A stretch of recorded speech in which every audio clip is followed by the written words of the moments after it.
Check-up no rádio de hoje, que é com o endocrinologista Dr. Alcebiades Neto. Seja bem-vindo aqui ao nosso Panorama 95, Dr. Alcebiades. Bom dia. Bom dia, Marcos. Bom dia a todos os ouvintes. Mais um prazer estar aqui. Eu já fiz outras entrevistas sobre esse nome que para falar é um pouco difícil. Nós vamos lá. Hipotireoidismo, não é isso? O que é que significa esse nome tão difícil? O hipotireoidismo é uma doença da tireoide, uma das doenças mais comuns que nós temos na tireoide. E ela é basicamente a diminuição, da produção, da tireoide por dois hormônios, que a tireoide produz, que é o T3 e o T4. E aí a diminuição da produção desse hormônio, que existem várias causas, para essa diminuição, leva às consequências da diminuição desse hormônio, que seria a queda de cabelo, a indisposição, a fraqueza, a ganho de peso em algumas situações. E há outros sinais e sintomas. Inclusive, por exemplo, eu conheço algumas pessoas que reclamam que engorda com facilidade, que não consegue perder peso. Tem alguma relação?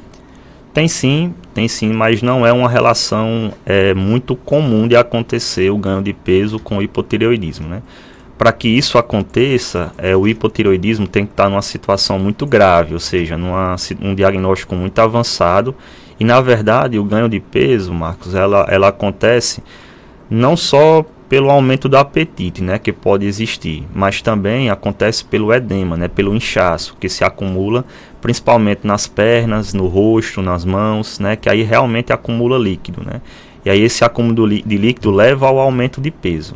E se você não tratar, ela pode piorar, pode desencadear outras doenças? Pode, se você não tratar e passar muito tempo, muitos meses, pode acontecer de você desenvolver uma complicação rara, mas é uma complicação que pode ser fatal, que é o coma mixedematoso, que é uma doença mais rara, mas assim, que na minha prática eu já peguei alguns casos, inclusive daqui de Caicó, quando eu trabalhava em outras cidades.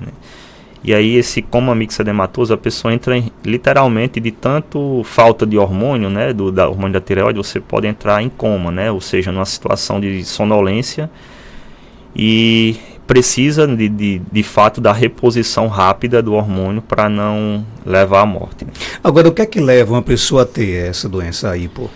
Então, o hipotireoidismo ele tem várias causas, A causa mais comum talvez é da maior quantidade de consulta que eu recebo no consultório, que seria uma tireoidite de Hashimoto, que é o nome técnico para isso, mas para dizer que é uma tireoidite, ou seja, é uma doença que nós adquirimos, que leva a destruir a tireoide, inflamar a tireoide aos pouquinhos, de forma lenta e gradual, isso ao longo de meses ou ao longo de vários anos, vai destruindo a tireoide de forma lenta e ao longo de alguns anos vai levar à diminuição da produção de hormônio.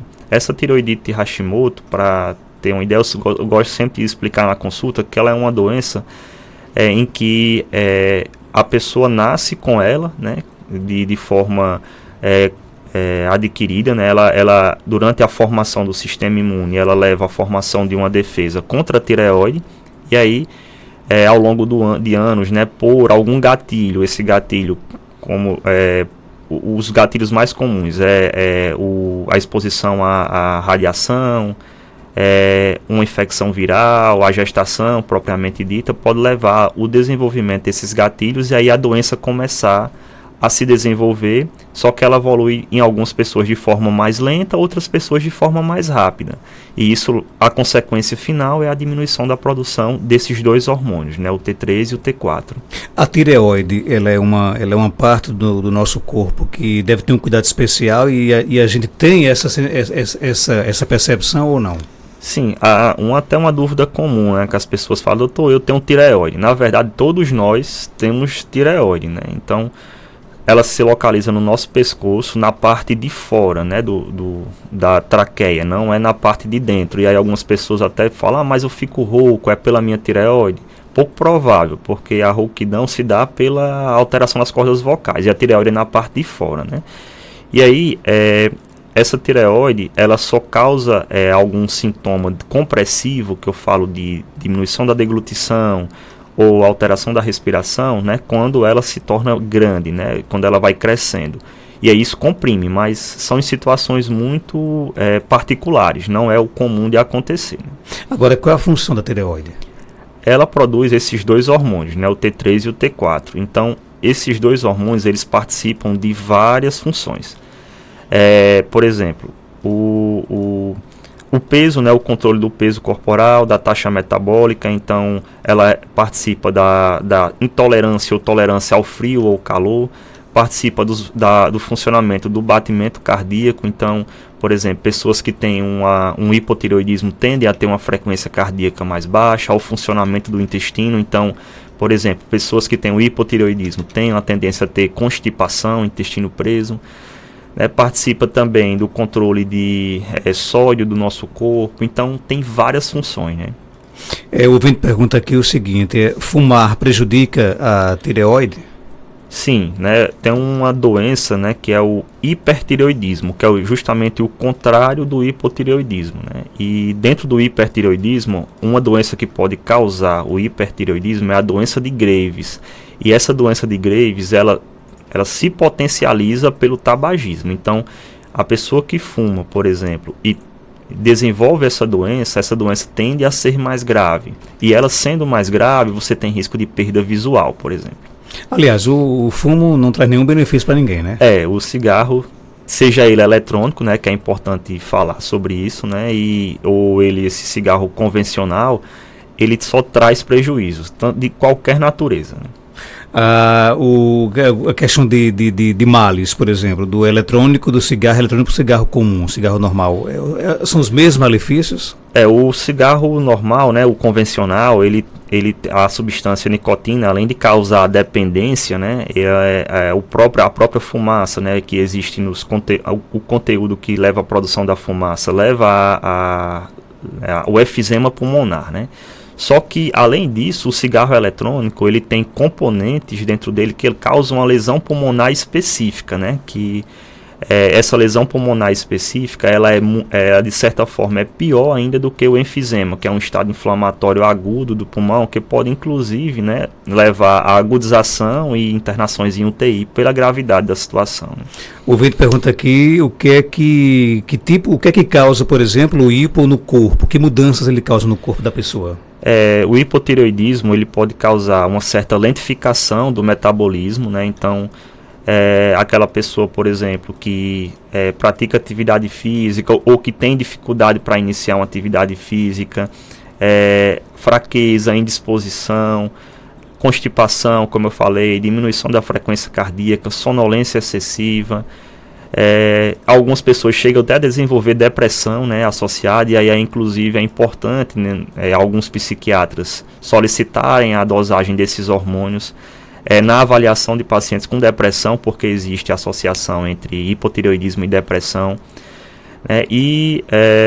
Como eu já falei também, a constipação é um dos sintomas bem comuns, a queda de cabelo, né, alterações de pele, né, deixar uma pele mais seca, né, inchaço, né, principalmente em membros inferiores, nas pernas. São sintomas bem gerais, assim, né? São vários órgãos e partes do corpo que são afetadas. E numa consulta, por exemplo, com o Dr. Alcibiades, você consegue identificar essas outras características e, por exemplo, é onde entra a importância do médico indicar outro tratamento, não? Sim, algumas pessoas vão para mim já encaminhadas, né, do médico clínico geral ou de um cardiologista, que já fez esse rastreio prévio e encontrou esses hormônios alterados e já faz um encaminhamento, né? É importante falar que nem todo o hipotireoidismo ele precisa fazer uso de reposição hormonal, né? Do uso do T4, né? Que é o hormônio que a gente repõe. Quando esse hipotireoidismo é leve, né, e a gente consegue isso ver através dos exames de sangue, não necessariamente pelos sintomas, mas pelos exames de sangue. Quando esse hipotireoidismo é leve, a gente considera, né, tratar ou não. Então isso é uma conversa com o paciente, ver os riscos e os benefícios do uso da medicação. Mas a partir do momento em que a gente percebe que os sintomas estão impactando na qualidade de vida, ou que os sintomas são compatíveis com resultados dos exames de sangue, bem alterados, aí a gente indica a reposição hormonal. Isso também depende da idade. Então, por exemplo, idosos, acima de 80 anos. Sempre se considera, né, não tratar pelos efeitos colaterais que possam existir com o uso da reposição hormonal. Ou seja, pode nascer com essa doença? Pode sim, né? O hipotireoidismo ele pode ser congênito, né? Ou seja, ainda na barriga da mãe ser diagnosticado, né? Então, por exemplo, aquele bebê que tem um crescimento, um retardo de crescimento, né? Não consegue crescer de forma adequada, tem pouca quantidade de líquido amniótico, aquele bebê em que se faz uma ultrassom morfológica e não encontra tireoide, por exemplo, tem um risco maior, né, de desenvolver esse hipotireoidismo congênito. E isso Marcos, até um ponto interessante, porque o hipotireoidismo congênito está associado a um retardo mental. Então, uma criança, por exemplo, que pode nascer com uma face características, né, que é uma face mais edemaciada, né, mais inchada, e pode-se perceber um atraso na fala, um atraso no andar, no sentar, né, no enrijecimento cervical. Então, esse atraso no desenvolvimento da criança pode ser um sinal também do hipotireoidismo. O Vitor pergunta aqui, saindo um pouco do tema aqui, né? Talvez possa até ter alguma relação, né? Bom dia, queria saber, uma criança que vive tossindo demais, mesmo com gripe e não estando com gripe, e o pulmão fica sofrendo, o que é que pode ser? Então, tosse, né? Se essa tosse tiver mais de 30 dias, por exemplo, existem basicamente 3 causas mais comuns para a tosse, né? Essas 3 causas é a asma, né? Uma criança que tem asma, ou refluxo, ou uma criança que tem sinusite, né? Então, tem que ser investigada essas 3 situações, mas da tireoide é praticamente excluído a causa, porque tireoide não é uma causa de tosse. Mas criança pode ter problemas com tireoide? Pode sim, né? E é até comum de acontecer, né? O hipotireoidismo em crianças. Existe cura? Dependendo da situação, se for, por exemplo, essa doença que eu falei, a tireoidite Hashimoto, ela é uma doença crônica, como é pressão alta, diabetes, e ela precisaria de reposição o resto da vida, né? Então não tem cura nessa situação, mas em outras, né, por exemplo, aquelas pessoas que gripam, por exemplo, algumas pessoas gripam e podem desenvolver uma tireoidite. Essa tireoidite ela é transitória, inflama, mas depois de alguns dias ela pode voltar a produzir de forma normal. Então nem todo mundo, né, precisa repor o resto da vida. Então tem algumas pessoas que conseguem reverter o quadro. Bom dia, fiz meus exames, minha tireoide estava 50, fiquei super assustada. O que é que causou isso? Hoje já sou medicada. Então, ela deve ter falado aí do TSH, né, que é um dos hormônios que a gente dosa também. O hipotireoidismo que ela tem é um hipotireoidismo grave, né, um hipotireoidismo primário. Um TSH de 50, acima de 10, já é considerado um hipotireoidismo importante. Então, a principal causa, né, em mulheres do hipotireoidismo é a tireoidite de Hashimoto, né, que é essa doença autoimune que eu falei, que leva à destruição progressiva e lenta do parênquima da tireoide, né? Então, provavelmente a principal causa é a tireoidite de Hashimoto. Talvez o médico que atendeu já tenha até solicitado o exame para fazer esse diagnóstico, que é o anti-TPO, e aí ele vindo positivo, fecha o diagnóstico e ela faz o uso da reposição hormonal. Lembrar que a reposição hormonal não depende desse exame para diagnosticar, por exemplo, a tireoidite. Basta que ela tenha os hormônios alterados, né? Isso aí seria só mais uma minúcia, né, para saber e orientar os familiares também, porque da mesma forma que ela teve o hipotireoidismo, uma filha ou um filho ou uma mãe da paciente também pode ter, já que existe associação familiar, né, dessa doença. Você pode passar no caso é uma doença hereditária, não? De certa forma ela é hereditária, né, de transmissão, né, de transmissão genética. Mas assim, o grau de herança ainda a gente não sabe exatamente se ela é de herança dominante ou recessiva, né? Então, acredito eu que seja recessiva, porque se fosse dominante todo membro da família, se uma pessoa tiver, todo membro iria ter, né? O que é que muda no estilo de vida das pessoas, por exemplo? Então, no estilo de vida, em relação a, por exemplo, o hipotireoidismo descompensado, a pessoa tende a ficar indisposta, né? Então, aquela pessoa que não tem disposição, por exemplo, para se levantar ou para fazer uma atividade física diariamente, então ela vai ter essa dificuldade. Então, a partir do momento em que a gente inicia a reposição, a qualidade de vida dessa pessoa ela se torna bem melhor. Então, ela vai tender a se sentir mais disposta e iniciar a prática de atividade física? Nossa ouvinte aqui, ela faz a seguinte pergunta, né? Sofro com hipertireoidismo, né? E tenho um metabolismo muito lento, né? Então pergunto, existem alimentos que podem acelerar esse metabolismo, evitando o aumento de peso para os pacientes que têm o hipotireoidismo? Minha mãe tinha, meu filho tem. Essa pergunta aqui quem fez foi a nossa querida Suenira Nóbrega, diretora da 10º DIREC aqui do Seridó. E aí? Ela deve tá falando do hipotireoidismo, né? Que aí o hipotireoidismo... No caso, então não é o hiper. Não, o hiper causa um aceleramento do metabolismo, né? Você perde peso sem querer perder, né? O hipotireoidismo é que você tem uma dificuldade na perda de peso, né? Em algumas situações quando ele está bem descompensado. E respondendo à pergunta dela, não existe um alimento específico ou algum grupo alimentar que leva a acelerar esse metabolismo dela para ver se ela consegue perder peso, né? Apenas a reposição hormonal, né, se for indicado, seria o que seria indicado, né, para ela ajudar no metabolismo. Tem mais pergunta aqui no nosso programa. O ouvinte quer saber o seguinte, né? Como é que identifica essa doença, no caso, na criança?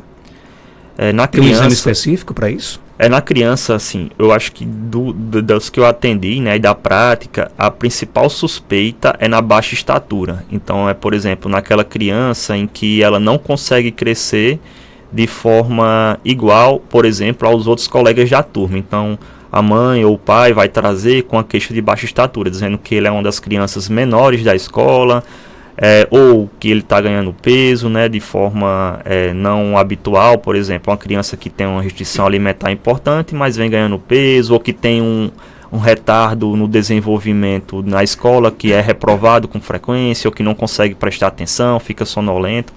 E aí a gente faz essa avaliação, né, dosando o TSH e o T4 livre, né, que seriam os dois hormônios que seriam dosados, e aí a gente faria o diagnóstico, né, e aí fazendo o diagnóstico faz a reposição hormonal. No teste do pezinho consegue identificar, não? Consegue. O hipotireoidismo congênito, né, inclusive faz parte do teste do pezinho, né, a dosagem do TSH, né, que é o hormônio que a gente dosa para fazer o rastreio do hipotireoidismo congênito.